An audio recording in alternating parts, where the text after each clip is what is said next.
Hey everyone, welcome to the show. Have you ever felt like someone was watching you, like they could see right through you, like all your secrets were just waiting to be exposed? Yeah, it's that unsettling feeling of vulnerability, right? Like you're standing under a spotlight, even when you're trying to blend into the shadows. Today we're diving deep into a world where secrets have a dangerous price tag. A world where love and danger are so tightly intertwined that it's hard to tell where one ends and the other begins. Exactly. And the genre, a heart-pounding romantic thriller. Buckle up, because we're exploring Christina Dodd's Girl Anonymous, a story that will keep you guessing until the very last page. By the way, you can find the link to the book on Amazon right there in the description. This story is so much more than just a typical romance. It's a gripping exploration of how trust can blossom, even in the face of betrayal, and how the weight of the past can threaten to crush any hope for a future. Before we dive in, if you're enjoying these deep dives, hit that like button and subscribe to the channel. It really helps us out. Okay, so let's get into it. In Girl Anonymous, we meet Marja Dare, a woman who has carefully crafted a life of anonymity, of blending in, but her world is turned upside down when she encounters Dante Arundel, a man whose family is shrouded in secrets and danger. The excerpts we're analyzing today give us these fascinating glimpses into their intense relationship, the threats they face, and the lingering mysteries surrounding their families, especially those explosive events from the past. We're going to untangle the threads of their connection, the external forces that try to tear them apart, and those big questions surrounding their families, especially the Arundels. Right, those family ties run deep, and not always in a good way. Okay, so our first encounter with Marja is in a library. It seems pretty mundane, but her interaction with Dante right off the bat reveals so much about her character. Oh, yeah, that initial meeting is so loaded. She's giving him the Estonian translation of her name, Mary. But it feels almost like a challenge, like she's saying, you want to know who I am, you're going to have to work for it. She's so guarded. And her description of Dante's smile, sharp, toothy, of a circling shark, really sets the tone. It tells us everything we need to know about how she sees him and the potential danger he represents. Absolutely. And remember, she's not just sizing up Dante. She gives us this incredibly vivid description of his bodyguard, Nate, comparing him to an Aryan villain in an old Bond movie. It's like she's constantly scanning her environment for threats. She wants to be invisible, to blend in. She even thinks about how, in her work coveralls and with her hair hidden, she wouldn't be recognized from a painful childhood memory. But Dante sees her. His gaze is this silent, judgmental gaze that throws her off balance, even though she's been under far worse scrutiny before. It's this push and pull between wanting to disappear and being forced to be seen. And then there's that moment with her glasses. Dante actually takes them off her, commenting on her unusual violet eyes. It's such an intimate and unsettling act. It is, and it's a power move, right? He's deliberately breaking down her defenses, forcing her to acknowledge him, and then he hits a nerve when he asks her about self-defense. Oh yeah, her reaction is visceral. She's instantly defensive, and it makes you wonder what experiences have made self-protection so essential for her. Her past is clearly a source of pain and danger, and Dante, whether intentionally or not, taps right into that. So we start to see these external threats emerge. Serene shows up unexpectedly, and Marja is immediately worried about Morrison being left alone with the van. It raises the question, can anyone be trusted in this world? Is Serene's arrival a coincidence or something more sinister at play? Exactly. And then we meet Mrs. Arundel, Dante's mother. She seems frail, but then we hear Dante's irritable remarks and his mention of Beatrice, who's injured after the explosion.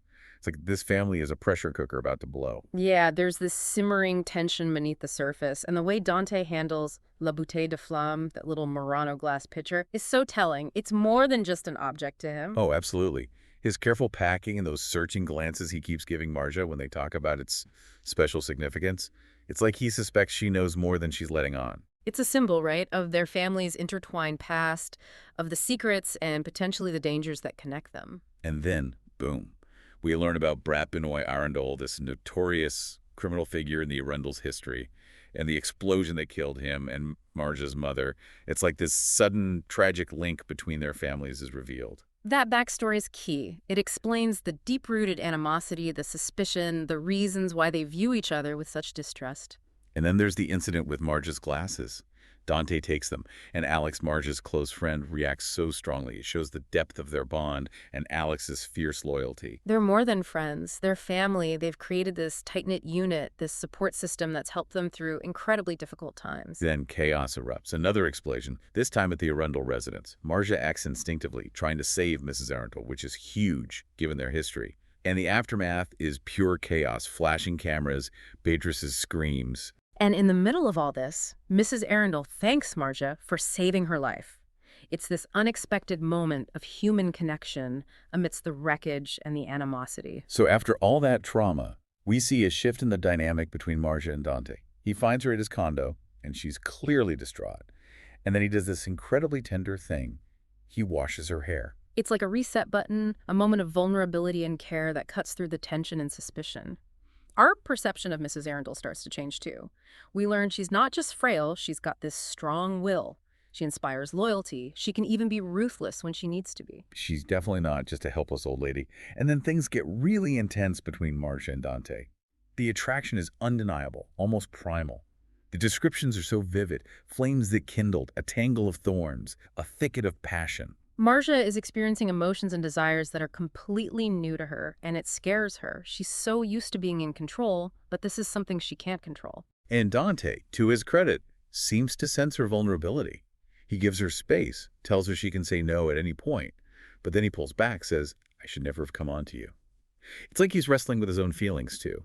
It's that classic push and pull of attraction, the fear of intimacy, especially when there are so many secrets and potential dangers looming. And the past keeps intruding on the present. Marja makes a slip, mentioning something her aunt said, and it reveals her fear of being found by the Arundels. She's carrying so much fear and trauma. Even in moments of perceived safety, she can't fully escape the past. And then we get those gut-wrenching flashbacks to Benoit Arundel's actions, his treatment of Pole and young Mary, the body search, the disregard for the broken stopper, his prejudice against the Romani, and then that horrifying explosion. These flashbacks are crucial for understanding Marge's deep-seated fear and animosity towards the Arundels. Benoit's actions weren't just criminal, they were deeply personal violations that shaped Marge's entire life. And then Dante drops this little bombshell. He knows her foster mother's saying about men after 6 months. It's like he's been digging into her past, trying to piece together who she really is. It's a sign that his interest in her goes beyond just physical attraction. He's genuinely curious about her and maybe a little obsessed with unraveling her secrets. Then the stakes get even higher. We learn that someone has been trying to kill Dante's mother for the past 2 years. It's not just about the past anymore. There are very real and present dangers. Yeah, and it makes you wonder who stands to gain from Mrs. Arundel's death. Is it connected to the past, or is there something else going on? Finally, we meet Octavia Moldovich, Marja's surrogate mother. We see the unconventional but loving family she built with Marja and her sisters, Alex and Crispin. And Octavia's worry about Alex after the van incident shows just how deep their bond is. Octavia is such a strong and loving presence in Marja's life. She represents safety and stability, a stark contrast to the dangerous world Marge is caught up in. And Dante does this surprisingly protective thing. He arranges a hotel suite for Octavia and Marja. It's not what you'd expect from someone whose family history is so intertwined with her pain. Right. It's another one of those moments where he defies our expectations. It's like he's starting to see her as a person, not just an enemy or a pawn in some family feud. But then the story takes another dark turn. The van is found, and Alex and Serene have been attacked. It wasn't just a robbery, it was brutal. And suddenly, we have to question Serene's motives.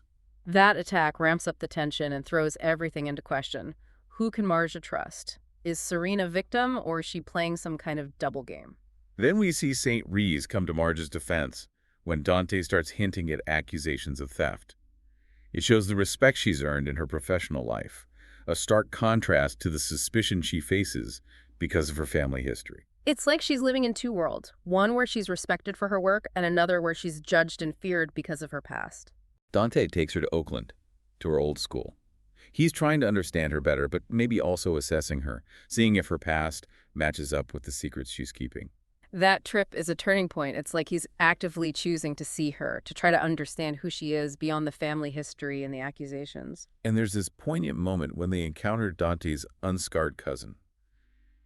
It's this stark reminder of what Dante's life could have been like if not for the explosion. Yeah, it's like a glimpse into an alternate reality, a life without trauma and loss. It makes you wonder what scars, both visible and invisible, Dante carries with him. Then Dante insists on this makeover for Marja. It's complicated. Maybe he's trying to protect her, but it feels controlling. And Marja feels objectified, like she's being molded to fit his needs. It raises those uncomfortable questions about power dynamics and consent, especially given their history and the family baggage they're carrying. Then we meet Jack, Dante's police cousin, who's investigating the explosion. The official investigation is now directly intertwined with their already complicated personal lives. The stakes keep getting higher.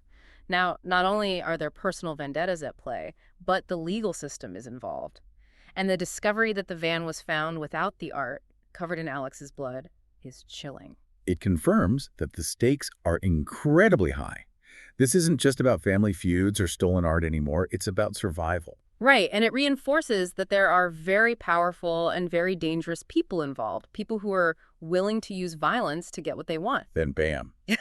Dante reveals the existence of security footage from his father's throne room, which is an ominous name, by the way. This footage could change everything. It's the key to unlocking the past, to understanding what really happened. But it also has the potential to unleash a whole new wave of chaos and danger. And then, just when you think it can't get any crazier, Marja drops a bombshell. She confesses that she detonated the bomb that killed Dante's father. It changes everything. Talk about a game changer. It completely reframes their entire relationship, the suspicion, the tension, the burgeoning attraction.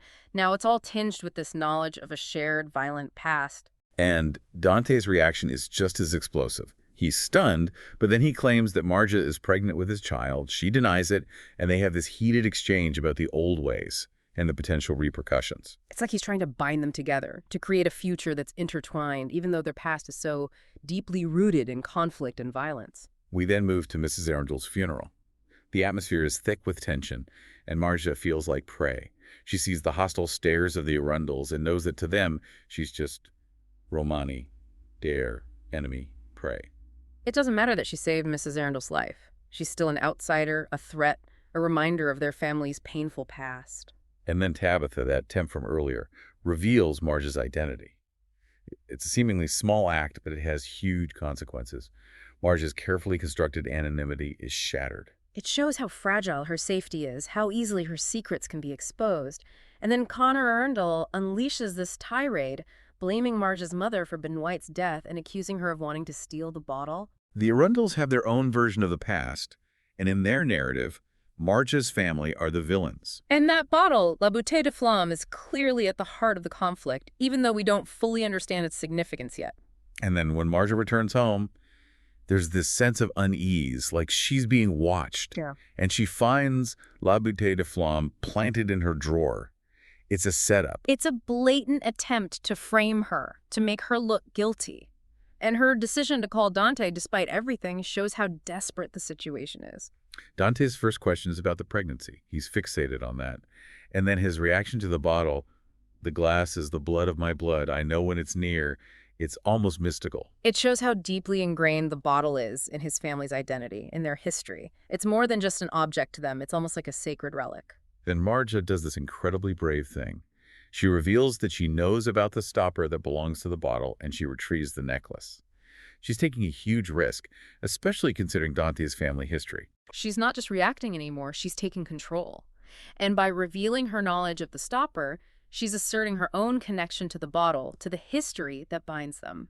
We get this dark and violent origin story about La Bouteille de Flamme, involving Jonas and Earthu Arundel. It's a tale of betrayal, murder, and a cycle of violence that spanned generations. It's a reminder that the conflict between their families is rooted in blood, in centuries of animosity and bloodshed, and that cycle of violence is something they're both trying to escape. The scents from the bottle have this weird effect on Marja, almost like a drug. And then there's this symbolic act of them joining the bottle and the stopper. It's like a merging of their destinies, even though they're both resisting it. It's a powerful visual metaphor. The joining of these two objects, these two families, these two individuals who are so different, yet so connected by fate. Dante says his family has always known the past could be resurrected and changed. It's unsettling. It implies a level of manipulation, a willingness to rewrite history for their own gain. It makes you wonder what lengths they would go to in order to protect their legacy, their secrets. And Dante starts taking these protective measures around Marge's house, and they embark on this elaborate charade to mislead their enemies. It's this uneasy alliance, this forced intimacy that's both terrifying and strangely exciting. And then there's the whole pretend marriage thing. It's understandable why Marge is angry about it. Oh, absolutely. It's a violation, even if it's for her own protection. But Dante says he trusts her, pointing to her saving his mother. And that act of selflessness does carry a lot of weight. Their rushed wedding ceremony feels surreal. It's like they're playing house in the middle of a war zone. And then Alfonso shows up with that ridiculous tapas spread like it's some kind of bizarre honeymoon. It's that blend of danger and absurdity that keeps you on the edge of your seat. And then Dante reveals that he orchestrated this whole thing, deliberately marking Marja as his. But she pushes back, fiercely declaring, "I'm not yours." She refuses to be a possession, a pawn in his games. Even though they need each other to survive, she's fighting for her independence. It's that constant tension between their need for each other and their desire for autonomy that makes their relationship so fascinating. They arrive at Dante's secure location, and he goes to great lengths to reinforce their safety. Marge is asking all the right questions. What's the threat? Who's framing her? And Dante's reaction, his focus on finding out who's behind it all, is intense. He's in full-on protector mode, but it's also clear that he's got his own suspicions, his own agenda. And Marge sees it, that ruthlessness, that echo of his father. There's that charged moment with the knife when she cuts the buttons off his shirt. It's vulnerable, but also defiant. It's like she's marking him too. Yeah, there's a lot of symbolism packed into that scene. It's a reminder that their relationship is still volatile, that trust is a fragile thing. She starts to understand his mission, to break the cycle of vengeance that's plagued his family for generations. And amidst all the danger, they find these moments of intimacy, these desperate attempts to escape the chaos. It's that classic trope of finding comfort in the arms of another person, of seeking solace in the midst of a storm, and then news arrives. Connor has been executed. And Dante sees an opportunity, a chance to use this as bait to lure out their enemies. It's risky, but he's determined to end this. He's not just reacting anymore, he's taking the fight to them. He's tired of being hunted. They go to Connor's house, and the reunion is tense. We learn about the plot to kill Dante, and there are more revelations about Benoit, more pieces of Marge's past coming to light. It's like peeling back the layers of an onion. Every interaction, every revelation reveals more complexity, more darkness, more pain. The plan for the fake wedding solidifies, now a trap for their enemies. Octavia and Alex arrive, and Beatrice is back, seemingly changed for the better. The preparations for this elaborate deception begin. It's like they're building a stage, setting a trap. But it's all a delicate balancing act, with so many unknowns, so many potential betrayals lurking in the shadows. Octavia is amazing. She throws herself into the wedding planning, even interacting with Dante's family. But then there's that tense encounter with Jack, Dante's cousin. His behavior is aggressive, threatening. You can feel the violence simmering beneath the surface. Jack's a loose cannon, and you know he's going to cause trouble. He's a reminder that even within families there are deep divisions, competing agendas, and a willingness to resort to violence. It's the wedding day, security is tight, and the tension is palpable. But in the middle of it all, Marja and Dante have this incredibly tender conversation about children, about a future together. It's a glimmer of hope, a suggestion that maybe, just maybe, they can create something good out of all this chaos. And then Fidelma, who's been a seemingly loyal member of the Arundel household staff, reveals her true colors. She's a threat, and she's armed. Talk about a betrayal. It's a reminder that danger can come from the most unexpected places, from the people you think you can trust. And just when you think you've seen it all, Dante reveals La Bouteille de Flamme, and then boom, Raina Arundel, Dante's mother, appears. She's alive, and she drops another bombshell. Benoit wasn't Dante's father. Mind blown. It's like the rug has been pulled out from under everything we thought we knew. And then, in a weirdly sweet moment, Envoy offers to babysit their future children. Right. It's this bizarre juxtaposition of tenderness and violence, of family dysfunction and the possibility of new beginnings. Their first dance is interrupted, and we hear Dante and his resurrected mother, Rain, talk about her survival, about the secrets and lies that have shaped their lives. It's a reminder that the past is never truly dead, that it always finds a way to reach out and touch the present. The threats are still very real. Dante's protective instincts are on high alert, and then it happens. The final confrontation with Jack. He attacks Marja, and she's forced to kill him in self-defense. It's a brutal and tragic end, but it also shows Marge's strength, her willingness to fight for her life. And incredibly, the wedding continues. It's this act of defiance, this declaration that they won't be ruled by fear. They talk about their future, and Dante reveals that he's made some permanent changes to his house. It's a sign of commitment, a statement that he's building a life with her, a life that's different from the one he inherited.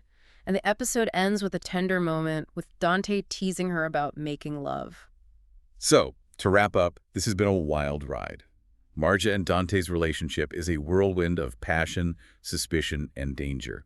They've faced betrayals, uncovered shocking family secrets, and fought for their lives. It's a story about resilience, about finding love in the most unexpected places, about breaking free from the shackles of the past. So listeners, what stood out to you the most about their story? Did any of the twists and turns leave you speechless? What are your thoughts on those unexpected alliances and the heartbreaking betrayals? It makes you think, in a world where secrets can be deadly, can true trust and love truly flourish? Can you ever really escape the past, or will it always find a way to haunt you? Leave your thoughts in the comments below. We love hearing from you.